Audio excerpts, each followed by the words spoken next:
ஒவ்வொரு சட்டப்பேரவை தேர்தலிலும் ஒரு இஸ்லாமியருக்கு நாம் வாய்ப்பு கொடுத்து சிறுபான்மை சமூகத்தினருக்கான ஒரு பேரியக்கம் இது என்பதை அரசியல் ரீதியாக உறுதிப்படுத்தி இருக்கிறோம். 30 இடங்களை பெற்றாலும் கூட அதிலே ஒரு முஸ்லீமை நிறுத்துவதில்லை என்கிற நிலையை சில கட்சிகள் கையாண்டிருக்கின்றன. 100க்கும் மேற்பட்ட இடங்களில் போட்டியிட்டாலும் ஓரிரு தொகுதிகளில் மட்டும்தான் இஸ்லாமியர்களுக்கு வாய்ப்பளிக்கிற நிலை இருக்கிறது. ஆனால் நாம் 2006 2011 2016 2021 என்று அடுத்தடுத்து சட்டப்பேரவை பொதுத் தேர்தல்களில் நாம் எத்தனை இடங்களை பெற்றாலும் அவற்றில் ஒரு இஸ்லாமியரை கட்டாயமாக வேட்பாளராக்கி இருக்கிறோம். வெற்றி பெற்றாலும் வெற்றி பெறாவிட்டாலும் அந்த வாய்ப்பை தந்திருக்கிறோம். அதேபோல ஒரு ஓபிசி சமூகத்திலிருந்து அல்லது எம்பிசி சமூகத்திலிருந்து ஒரு வேட்பாளரை நிறுத்த வேண்டும் என்கிற அடிப்படையில் கடந்த முறை தம்பி பாலாஜியை திருப்போரூரில் நாம் நிறுத்தினோம். அவரும் வெற்றி பெற்றார். தம்பி ஷானவாஸ் அவர்களும் வெற்றி பெற்றார். 4 பேரில் 2 பேர் பொது தொகுதிகளில் வெற்றி பெற்றார்கள். இது ஒரு அரசியல் இயக்கம் செய்ய வேண்டிய ஒரு நடைமுறை, கையாள வேண்டிய ஒரு உத்தி. ஒரு சமூக இயக்கம் என்கிற நிலையிலிருந்து அரசியல் இயக்கமாக பரிணாமம் பெறுகிற ஒரு நிலையில் நாம் இந்த உத்திகளை எல்லாம் கையாளுகிறோம். 5 ஆண்டுகளுக்கு ஒரு முறை சட்டப்பேரவை தேர்தல் என்கிற போது ஒவ்வொரு தேர்தலிலும் பலர் பொது தொகுதிகளில் தங்களுக்கு இந்த முறை வாய்ப்பு கிடைக்கும் என்று எதிர்பார்ப்பதும், அப்படி அந்த வாய்ப்பு வழங்கப்படாத நிலை வரும்போது அவர்கள் ஏமாற்றம் அடைவதும் ஒரு தொடர்கதையாக இருக்கிறது. ஆகவே பொது தொகுதிகளில் நாம் வேட்பாளர்களை மாற்றுவது தவிர்க்க முடியாததாக மாறுகிறது. பொது தொகுதிகளில் மட்டுமல்ல, மொத்தமாக. ஏனென்றால் மிக குறைவான இடங்களை நாம் பெறுகிற போது புதிய புதிய ஆட்களுக்கும் நாம் வாய்ப்பு தர வேண்டும் என்கிற ஒரு நிலைப்பாட்டை புறந்தள்ள முடியாது. அந்த கோரிக்கை வலுவாக எழுகிறது. கட்சி வலுப்பெற அதிகாரத்தை நோக்கி நகர நகர முன்னணி பொறுப்பாளர்களிடையே போட்டி வலுக்கிறது. 2001 நான் தேடி தேடி ஆட்களை பிடித்து போட்டேன். 2006 கூட வேட்பாளர்கள் மிக குறைவாகத்தான் நம்மிடத்திலே போட்டி போட்டார்கள்.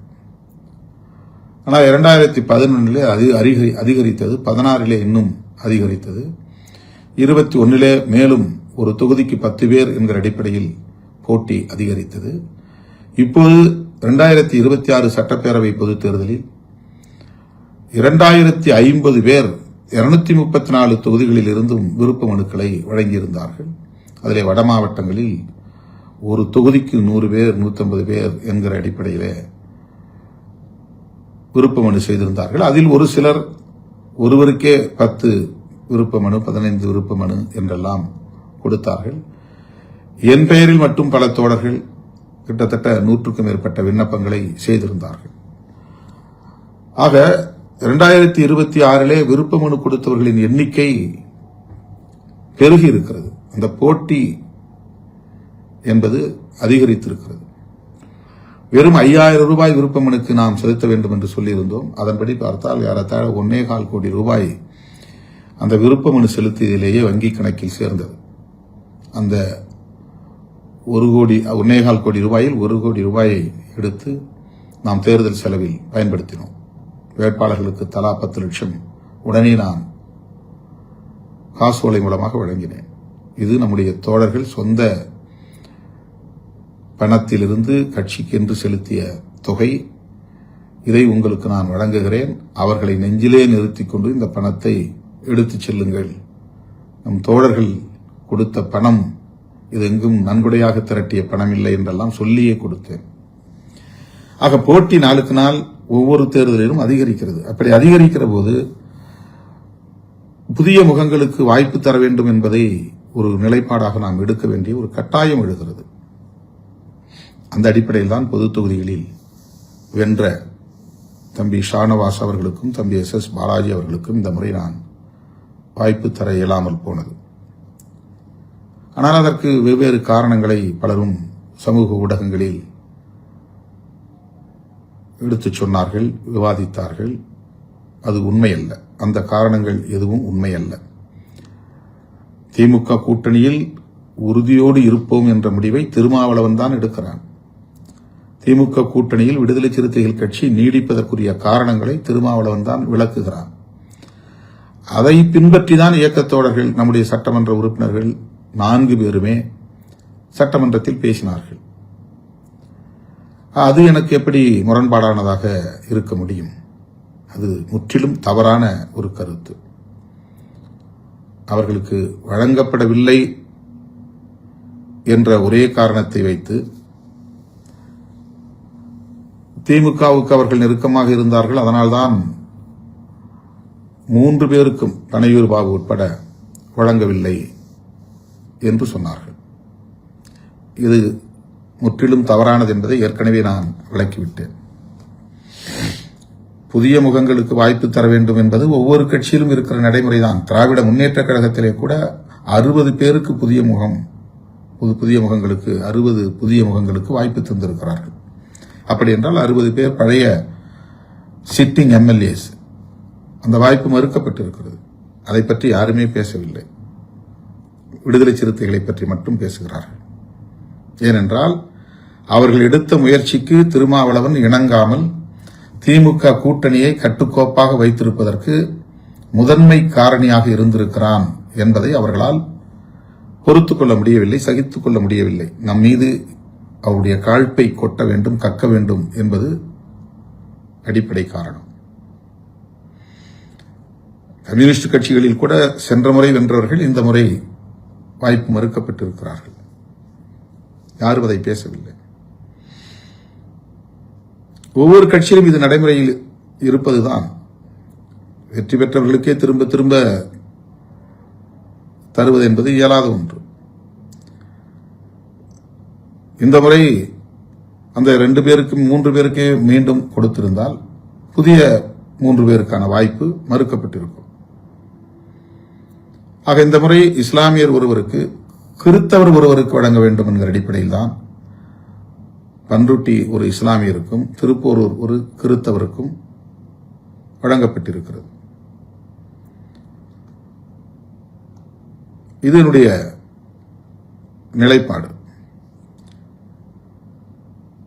அவர்களுக்கு வழங்கவில்லை என்பதற்கு இதுதான் காரணமே தவிர வேறொன்றுமில்லை. செய்யூர் தொகுதியை பொறுத்தவரையில் மீண்டும் அதை நான் உங்களுக்கு விளக்க கடமைப்பட்டிருக்கிறேன். என்னை நம்பி என்னோடு களத்தில் நிற்கிற நீங்கள் அதில் தெளிவாக இருக்க வேண்டும். எனக்கு எதிராக எவ்வளவோ அவதூறுகளை பலரும் பரப்புகிறார்கள். அதை நான் காதில் போட்டுக் கொள்வதில்லை. ஆனால் நீங்கள் என்னோடு 30-35 ஆண்டுகளாக கைகோர்த்து களத்தில் நிற்கிற என் உயிரின் உயிரான விடுதலை சிறுத்தைகள் தெளிவோடு இருக்க வேண்டும். நான் இந்த தேர்தலில் போட்டியிடுவது என்று எடுத்த முடிவின் காரணமாக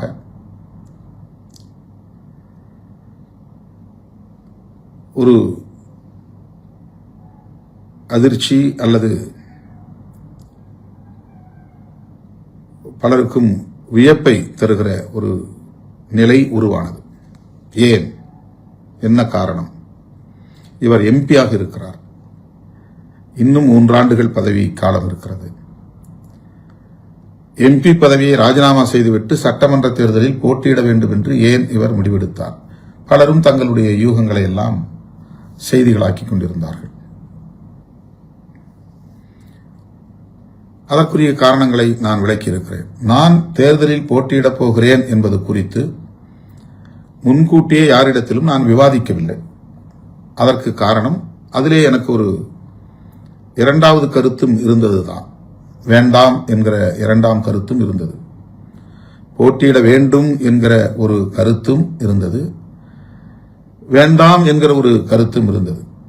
ஆகவே இது குறித்து நான் முன்னணி தோழர்களிடத்திலே, பொதுச் செயலாளர்கள் உள்ளிட்ட முன்னணி தோழர்களிடத்திலே முன்கூட்டியே கலந்து பேசவில்லை.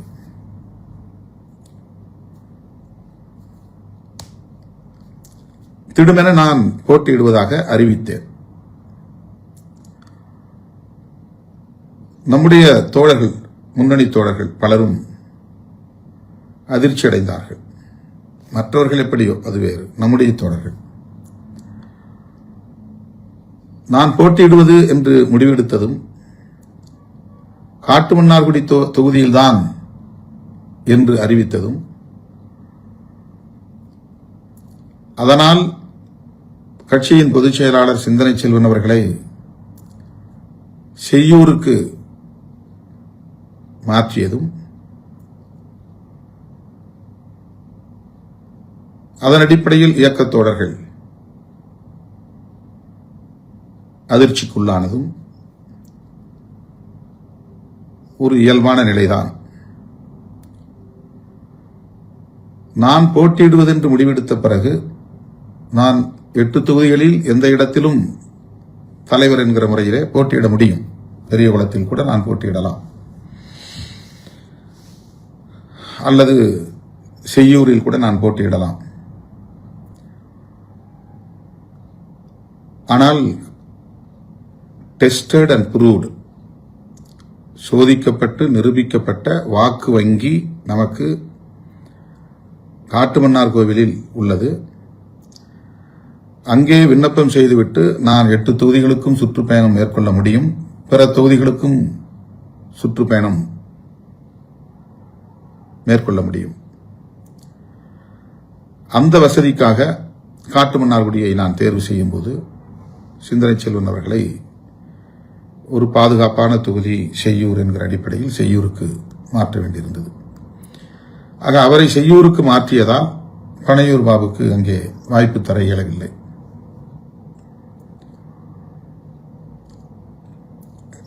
கட்சியில் அவர் சேர்ந்தவுடனேயே சமூக ஊடக மையத்தின் முதன்மை செயலாளர் என்கிற பொறுப்பை அவருக்கு வழங்கி அவரை சிறப்பித்திருக்கிறோம்.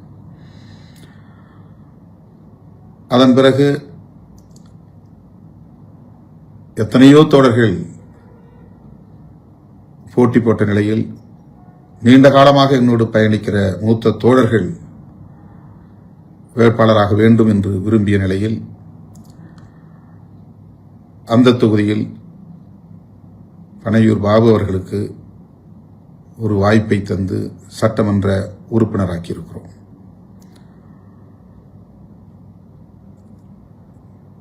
முன்னணி தோழர்கள் பலரும்